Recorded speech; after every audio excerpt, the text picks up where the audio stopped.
Today I'm going to show you how to brew kombucha. Drink kombucha, it's good for you.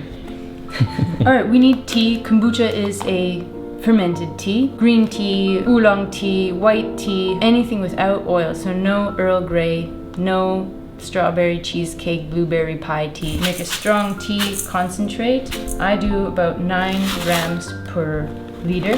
Boiling water. 5 minutes, or whatever the tea bag says. 5 minutes. Can't get enough of this funnel. 5 minutes are done. We're gonna pour this hot tea solution through a sieve. We're gonna add 50 grams of sugar per liter. Don't be afraid of sugar. The SCOBY will eat it. And while it's hot, you just want to dissolve the sugar.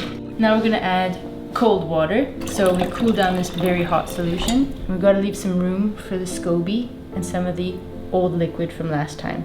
In order to make sure it's not too hot for the SCOBY, you gotta treat this like skin. If you don't put hot water on your skin, and put your finger inside, and if you can hold it there for 10 seconds without burning yourself, it's alright for the SCOBY. It's alright.